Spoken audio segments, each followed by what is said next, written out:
Hi, it's I, Ken Nordine.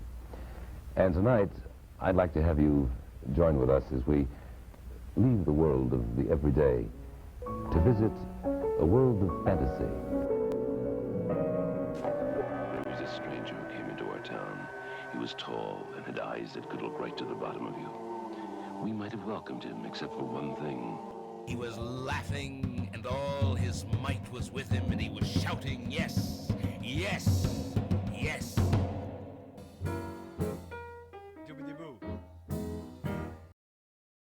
Ken Nordine has a long and storied career as a voiceover artist, poet, and musician. He's known for his music, but he has a wide range of things like radio shows, interviews, visual arts, and even advertisements, which manage to be quite interesting, though much of it is lost media.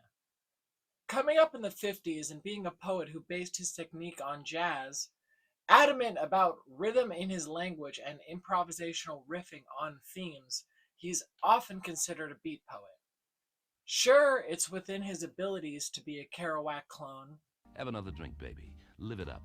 Let's have a ball before the great big all goes up in fire and brimstone.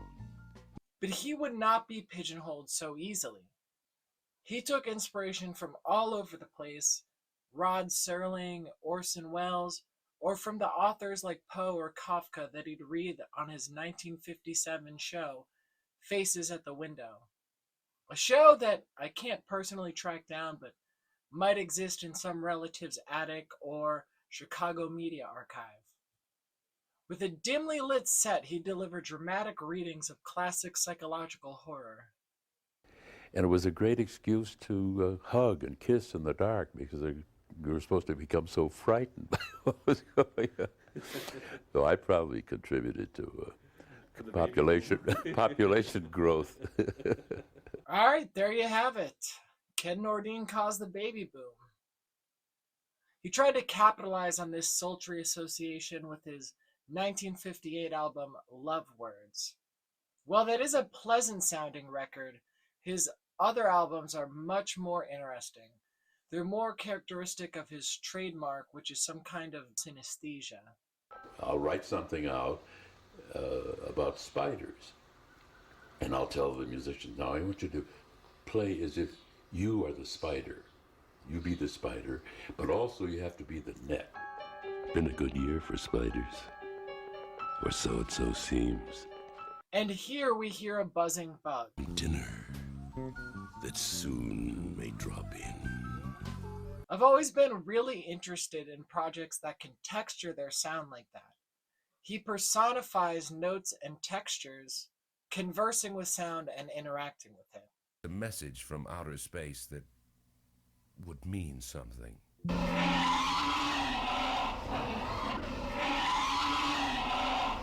Oh, I'm sorry to hear that you're so frightened of us. Okay, now make it tell a joke. Who's there? Oh, Dwayne. That's a good one. That's the dirty one. Some songwriters employ note painting, singing lower on words like down or low, using percussion as sound effects. But Ken and the Fred Katz group took this to such an interesting extreme. Like on this track, where Ken walks us around a sound museum to show us some reverse Kandinsky's, audio paintings. Let me turn this painting on and...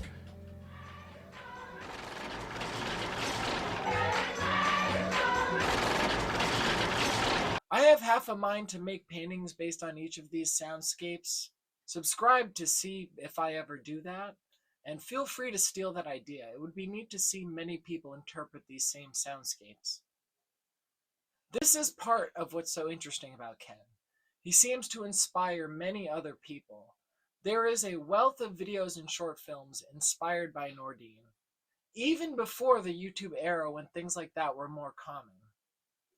He's been sampled by many artists, probably not enough because of the sometimes sparse bits of instrumentation which are easily clippable, or the poetry which is infinitely quotable, but none more interesting to me than the lemon jelly sample on A Tune for Jack. Ba-ba-ba-bum, ba-bum, ba-bum, ba-bum, pee. Ba-ba-ba-bum, ba-bum, Not only is that a good song, but you can see his influence all over their work, even when he's not sampled. Like experiment number 6, where they administer increasingly strong doses of music to the listener. Increasing input voltage to maximum. 337. Temperature rising to 106.2. Musical dope. Lovely. I'm also pretty sure he influenced Tim and Eric at least a little bit. She meets him. This is what a man sounds like when he walks. This is what the tune sounded like when he walked. Gets me every time. He can be campy in very charming ways, like Confessions of 348, 1851-71. a song about epic debate ponage. He challenged anyone in the town to a debate as to the existence of the Almighty. Well, we'd never heard of anything like this. We stood there on Main Street like so many gaping Iowan idiots, while this atheist was haranguing the crowd.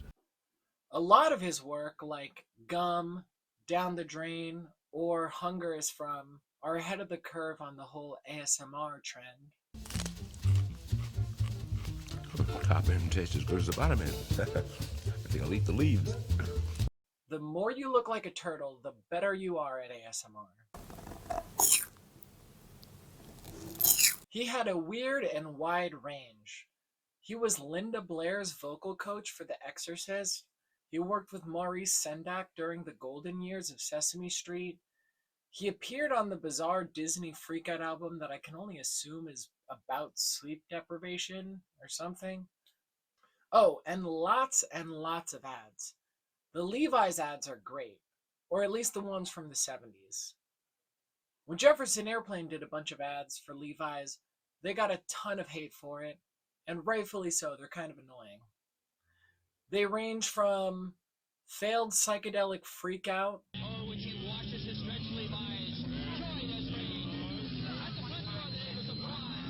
to cramped gray slick belt out vocals.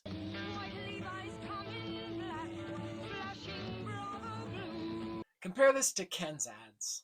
What if man had turned out differently? Then where would he wear Levi's stay-pressed slacks or Levi's fashion jeans? Would he put Levi's herringbone on his fins? Levi's stripes on his wings? What would chairs look like if our knees bent the other way? Let's all just never buy Levi's so that we can be sure that the ads didn't subconsciously influence us to buy them. Take round polyester. What we should buy is the video toaster. So buckle up your seatbelt, Jack, and open up your mind. The whole ad is so deliciously campy, retro, and bizarre. Just look at this graph. He fillets these companies so hard, and it sounds like he's making fun of them. Enter Copernicus. Wasn't he Polish? And voila! Same as Chopin? The Earth revolves around the Sun. A paradigm shift of equal magnitude. He kills me with the little back and forths with himself. Is that a long Furby? This guy is constantly ahead of the curve.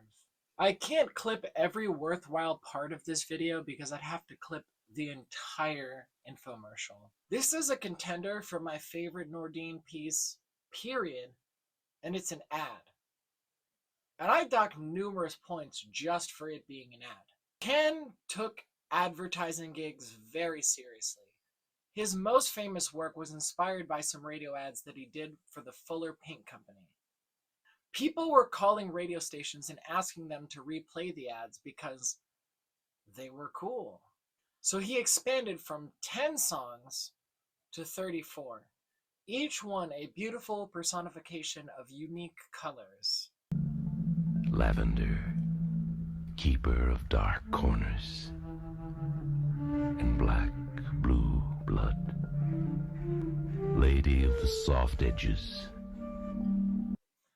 The following album, Twink, is very underrated in my opinion. When it was re-released, he changed Twink to Wink, possibly because Ken Nordine does Robert Scher's Twink sounds a little gay, but allegedly it was because it was shorter. He read Shor's conversational poetry, differentiating the two voices by soaking one in reverb and resting the voice upon a bed of loungy, cool jazz. It does sound a little bit less collaborative than previous works between Ken and the Fred Katz group. Like, the music is more just backing than it was in the past.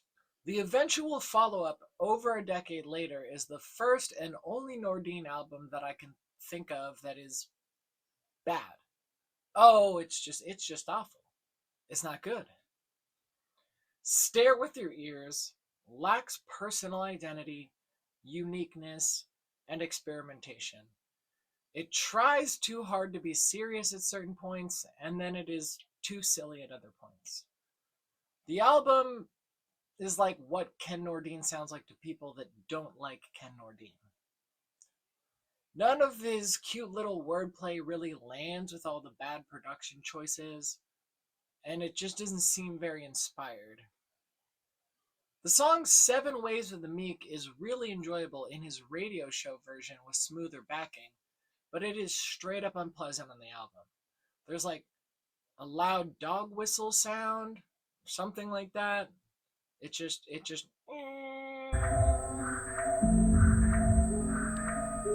what? Also, he sings sometime. Ken Nordine is not a singer. There's a Laurie Anderson ripoff, a lot of Grateful Dead ripoffs, and probably the worst thing he's ever made, Alphabet. A song about how letters look like different objects with a backing that's like 70s Grateful Dead studio knockoff.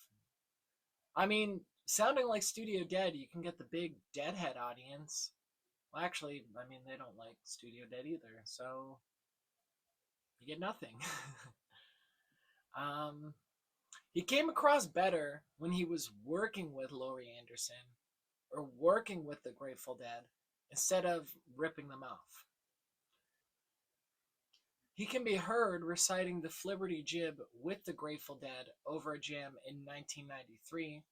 Foolishness of what he was doing, these critics, and little by little they said, what he's saying doesn't mean anything. Actually, that's a little rough too. By the 90s, the Dead could just go up there and do anything and everyone would go nuts. We're doing Dixie. Oh, fuck, here we go.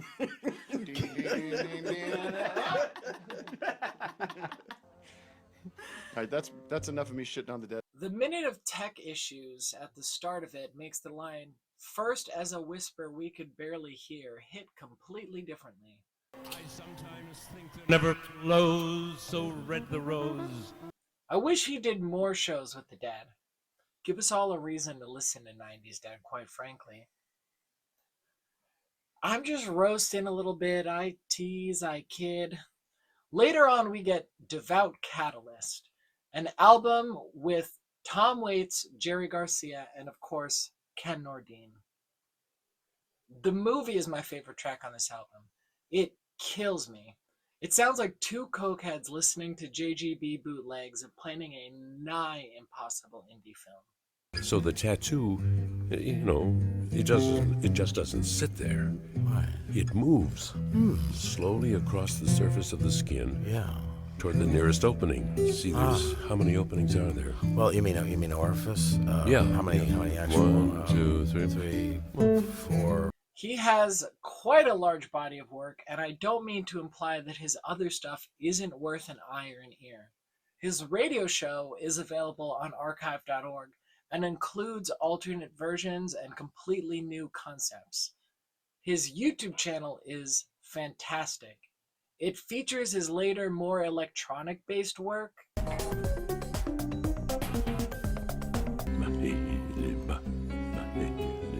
What's he say? When you awake, centerfold girlies will bake you a cake. They love to dance. Beautiful. I really hope he made those visuals on the video toaster.